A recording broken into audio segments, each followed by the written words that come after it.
Okay, so today we're going to be looking at domain and range. These are two terms that you're going to want to be familiar with because these are terms we're going to be using all year round, all the way to the end of the year. Chapter 11, you'll be seeing questions asking about domain and range. So this lesson is an important one. In fact, you might even be coming back to it right now and watching this video, and we're halfway through the school year.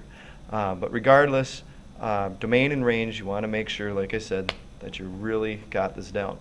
Now to start out with in your notes here, it's defining what a real function is. Basically, a real function, the technical definition is it says it's a function whose independent and dependent variables stand for only real numbers. Now at the end of this lesson, we're going to talk about these different categories of numbers, and one of the categories is a real number.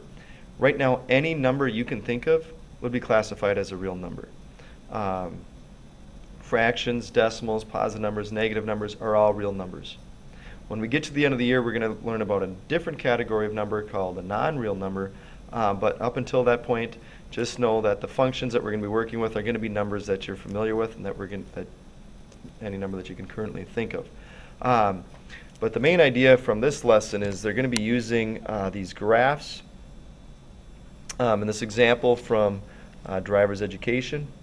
So let's look at the story problem. It says when a driver attempts to stop a car, the distance the vehicle travels before stopping is a function of the car's speed, x, and can be modeled by this equation d equals x plus x squared divided by 20.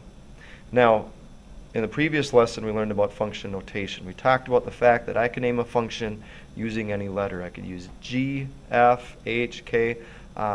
Any letter in the alphabet would work. But when we're dealing with a story problem, it's often best to use a letter that represents the scenario for a number of reasons.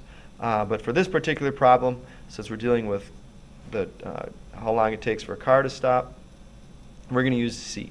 So instead of saying D equals, we're going to put this in function notation to say the name of our function C. Our input value is going to be x, so C of x equals our x plus x squared divided by 20. Now let's look at the table here. So they came up with this table by taking these different increments of 10 miles per hour, putting them into that function, and getting our different stopping distances. And they graphed those graphs, or they graphed that data for us on the graph on the left there. So if you look at it, if we cover up the 240, and if all we had right now was C of 60 equals some value, the way that we read that graph is we look at our 60 on our x-axis, find where that hits our graph, and then run it across our y-axis to figure out where it would intersect our y-axis, and that's going to be our value. So in other words, C of 60, or if I'm traveling 60 miles an hour, it's going to take me 250 feet to come to a complete stop. Now I know we could look up at our table to get that answer, but in your assignment today, they're going to be giving you problems or questions like, what's C of 35? Or if you're traveling 35 miles an hour, how long would it take you to come to a complete stop? If you look at your graph, C of 35 looks like it would intersect the graph and then run across to the y-axis at about 100 feet. So that would be your answer. Now if you look at the graph on the right there where it has the car's stopping distance versus the SUV's stopping distance, you notice another advantage to naming a function. Because here we have our function C, obviously referring to a car stopping distance. On the same graph we have this function S, which now we know is dealing with the SUV's stopping distance. So by naming the function, it's real easy when we look at a graph to distinguish which function is which. If both of them said D equals, I wouldn't know which one's the car and which one's the SUV. So that's another advantage to having names for our different functions. Now here is the key to this lesson. So let's look at the definition of a domain and range.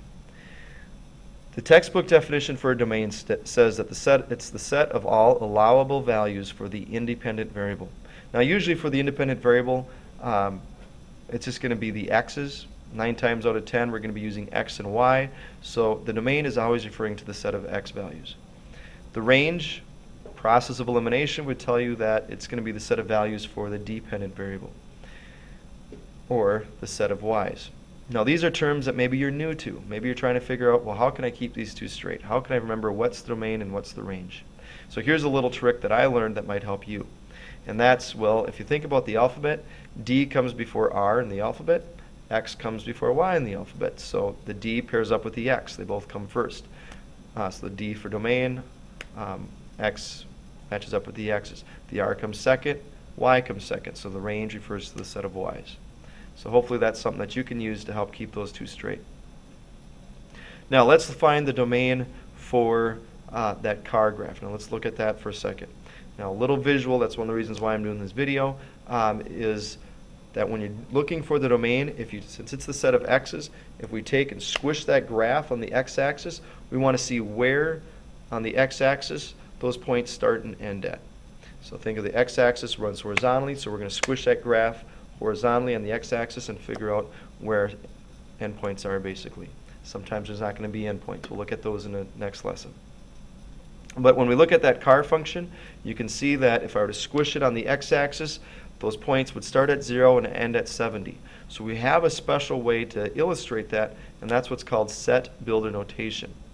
Set builder notation always starts out with these funky brackets. And it's followed by, if we're looking for the domain, set of x's, we start with an x. If we're looking for the range, if we're finding the range, the first thing that we would see would be a y. Now that next symbol there, either you can use a straight line or use a colon, that represents the word such that. So what we're doing is we're putting a limit on where our domain's from. Because if I just said set of x's, well, the x-axis runs infinitely in the negative and the positive direction. So saying just a set of x's really leaves it to a lot of options. We want to put a limitation on that. I want to say I'm not using all the x's, I'm only using a set number. And so we're using them from 0 to 70. So that's how you'd write it. 0 less than or equal to x, which is less than or equal to 70. Now let's talk about the range. Now the range is dealing with the y-axis. So I want to take my graph and I want to take all those points and I want to squish them up against the y-axis. And that will help me see, it will help give me a visual of what my range is going to be. So if I were to take that car data, instead of squishing it horizontally, if I squished it vertically, you would see then that the values would run from 0 to a little over 300. Now granted, we do have the table that we can look up at the top and see that it would go from 0 to 315, but you're not always going to be given a table. Most of the time we'll be just given a graph in these situations, and so we're just going to have to estimate. So if you come up with 310, I'm fine with that. So just want to come up with an answer that's close, that's a little over 300. And again, we would just say it's the set of y's. We can use the colon. You can use that straight line, represent such that, meaning we're going to put a limitation. It's not all the values on the y-axis. It only goes from when y goes 0, starts at 0, so we always start with the smallest smallest value, and end with the largest value, which is 315. Okay. Before we go any further, let's look at another example. So here we have this visual here. We have this graph. I want to find the domain. So what I'm going to do is I'm going to take that domain and I'm going to squish it, take the graph, the values, I'm going to squish them on the x-axis. If I were to do that, they would start at -2 on the far left and they would end at +3 on the right. So you can see the way I would set this up is I'd say the set of all x's such that we start with -2 and end with 3. So we'd read that the domain is a set of x's such that x is from -2 to 3. For the range, I'm going to now take that data and I'm going to squish it along the y-axis. So I'm going to squish it vertically instead of horizontally. If I squish it vertically, make sure you start with the smallest value first, which is going to be the bottom of the y-axis. So you can see if I squish that vertically, I'm going to start at -1 and I'm going to end at a +5. So even though set builder notation, the first few times you see it, it's going to look strange, it's going to look a little different, but the more you get the hang of it, you're going to see that it's always set up the same way. You just have to put in the numbers just as I did in red. And it's a pretty easy way to illustrate what the domain and range are going to be. Now let's talk about those different categories of numbers that I mentioned earlier.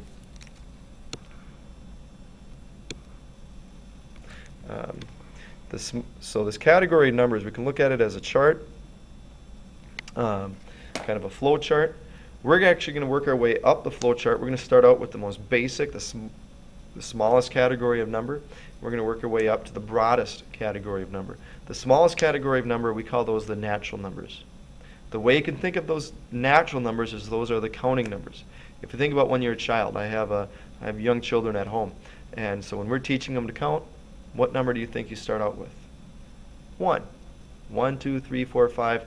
They're the natural numbers, the basic numbers that we first learned to count with. So that's going to be the basic, the lowest category of number as far as this flow chart is concerned. Moving up, the next category of number we call the whole numbers. The only thing different between the natural numbers and the whole numbers is the number 0. So an easy way to remember that, a whole shaped like it is circular, 0 also circular. So whole numbers start with 0. Then we have our counting numbers, or we have our natural numbers 1, 2, 3, and so on. We haven't talked about negative numbers yet. So integers are the next category of numbers. Those introduce negative numbers. Now we have -1, -2, -3, -4, and so on going in the negative direction. And then we still have our whole numbers, and so 0 on up going in the positive direction on our number line. But we haven't talked about decimals yet. Those haven't come into play. The reason why putting these, or being familiar with these terms, is sometimes your questions will say round to the nearest integer. If you didn't know what an integer was, you wouldn't know what they're referring to. So rounding to the nearest integer means we're not going to have a decimal. It could be negative, it could be positive, but it's not going to include any decimals. Now, moving up to the next category, this is where we start to have decimals. A rational number is basically any number that can be written as a fraction. Now, if you notice, I have on there that there can be decimals that are terminating or repeating. A terminating decimal is a decimal that ends, like 0.25. Well, if you think about it, 0.25 is the same as 1/4. So it's a number that can be written as a fraction. A repeating decimal is a number that keeps going on and on forever without ever stopping, like 0.3333 repeating is 1/3 as a fraction. So again, rational numbers can be written, are numbers that can be written as a fraction. Even whole numbers, 3. 3 can be written as 3/1. Okay, so just because it's a category that we've already talked to, they still fit into the categories above them. So if I have a rational number as one category, irrational number is another category. Irrational numbers then are numbers that can't be written as a fraction. Or when you look at them as decimals, that's the way you're going to see them most of the time. They're going to be numbers that keep going on and on and on without ever terminating and without ever repeating. So the most common one that you've seen is pi. 3.14159 keeps going on and on and on forever, never terminates, never repeats. Square roots of certain numbers are also going to be irrational, like square root of 2, square root of 3, square root of 7. Some of those are going to be irrational numbers. This brings us to our last category of number, which are real numbers, and this is a broad category.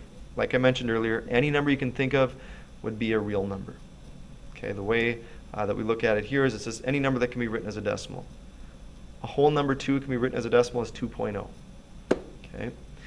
So the reason why this is important is just like all of us can be put in different categories, we're all different ages, we're all different races, religions, different sexes, different eye colors. We can all be put in categories, and we can be put in more than one category. So don't get stung up, or don't get hung up on the fact that 3 is a natural number, it's a whole number, it's an integer, it's a rational number, it's a real number. Same thing with us. A lot of us are males with blue eyes between the ages of 25 and 35, and we're all humans. Okay, so we can all fit in more than one category. So don't get hung up on the fact that a number can fit into more than one of those. That used to give me a hard time, but if you think of it in terms of this flow chart, it makes it a little easier. So hopefully this made sense, and hopefully you have a better idea of what a domain and range are, because you're going to need to know this for the future. So good luck on your assignment.